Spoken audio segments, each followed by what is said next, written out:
Test cricket, the greatest format in any sporting history. What a match did we witness at the Oval.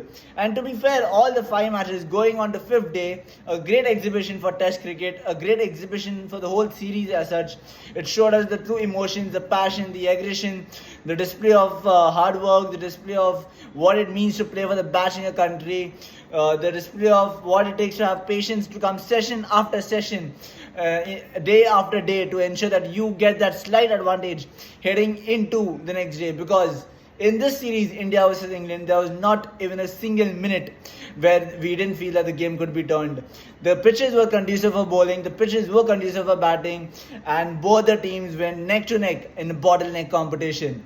And coming into the Oval, it was all square. India had to win it to get the Anderson Tendulkar Trophy to a 2-2 draw. England, if they managed to even salvage a draw, or if they managed to win it, they would win the Anderson Tendulkar Trophy by 2-1 or 3-1 margin. But what a game we witnessed. India defeating England on day 5 morning under cloudy and overcast skies by 6 runs to register a famous victory. It was a low scoring thriller. Both the sides had the first innings in the margin of 224 for India, 247-ish for England. Then it was basically a one innings game, but that slight 20-run advantage was always going to have the favour towards England, towards the match, because you go through the game, the pitch does tend to become a bit worse. But surprisingly, in this Oval pitch, the pitch became better as it went on in day 3 and day 4 and day 5 morning. It was just different pitch to bat on. But day 3 and day 4 were really exceptional for batting, and I think both India and England used those conditions. And we saw the scores: 396 from India, 367-ish from England. So it was really nothing much. But as I said, that 23 runs was the difference which made the game very tight towards the end. And great bowling performance, I think, from both the sides. To be honest, I think even from England, Josh Tongue, he was a bit erratic to start from, but the way he bowled those rippers was easily enough to get. He used to bowl probably out of 10, maybe 4 or 3 in that good length, or the ball which swings away. And out of those 3 or 4, he used to get at least 2 or 3 to get nicked. That type of ball he used to bowl. Absolutely rippers to the batter, to Jadeja, to Sudarshan. There was no chance that they could leave it. And then coming to the Indian bowlers, it was all again about our pace battery. How could we manage without Bumrah?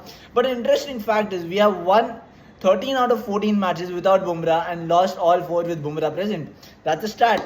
That is surprising, but yes, that is the stat of Test cricket for Indian team. But in his absence, we saw Mohammad Siraj stepping up, absolutely sensational. He got a fiffer in the second innings, got a 3 or 4 wicket haul in the first innings, and he gave his body. I think he's a captain's dream, as we all call him. He gives his 100% to the ground. He shows us what it takes to represent his country. It doesn't matter to him whether he's tired. He is literally tired heading on to day 4. He was putting a strap on his knee, but he came on to bowl. He removed the strap and he bowled. He got the wickets which India needed towards the day closure. We got Prasidh Krishna as well coming in, ending with 2-3 wickets on day 4 to ensure that England was 6 down when heading into day 5. That is the kind of caliber this Indian team showed, the kind of strength this Indian team showed, and the strength of discipline and the strength of consistency. Shubman Gill said in his post talk that this team will never give up.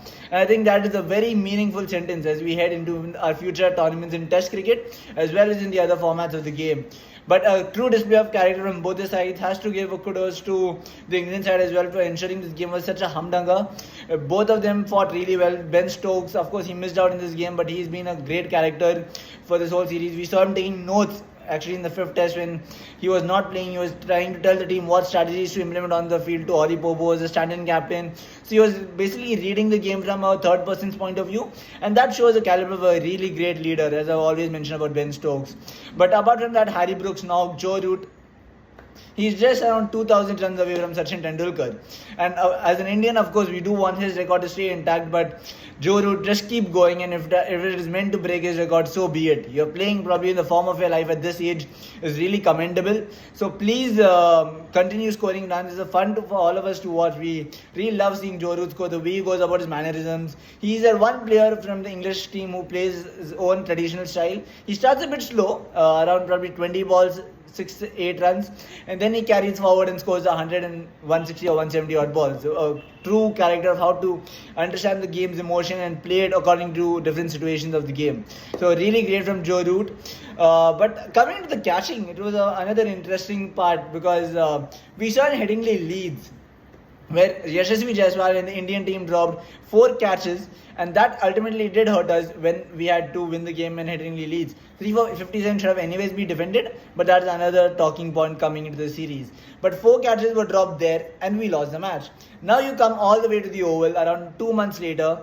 You see England dropping 4 catches, but you still felt that maybe that 1 or 2 drops of India, which happened in the fifth test, would be overpowering the 4 catch drops of England.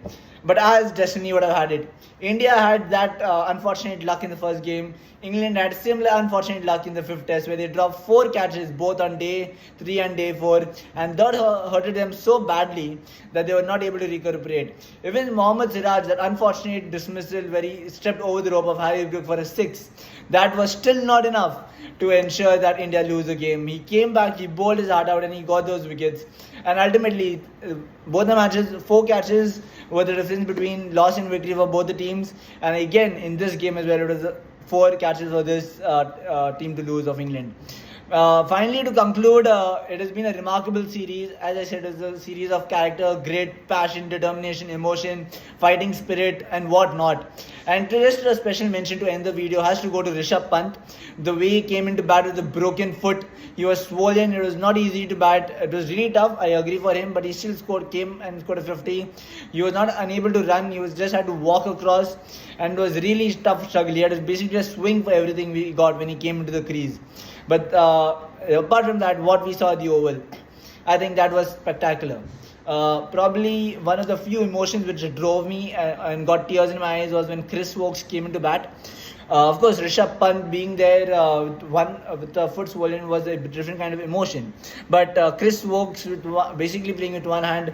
His one hand was under the wrap. It was under the jacket because he had put that tape. His hand was fractured and he was not able to remove it. But he came out to bat for his country with that one hand. That's the very few emotion as I get right now as well in sport, which you see that you play with one hand because that is what your team demanded, that is what your country demanded, and if not for him, folks, England would have lost by a margin of 18 or 19 runs. That last wicket partnership with Gus Atkinson, where they stood, and Gus Atkinson hit a few boundaries and a few sixes, got them closer to the deficit. Basically, his job was just to go there and stand out, but that took a lot of courage from Chris Woakes. And what he did that day was absolutely incredible.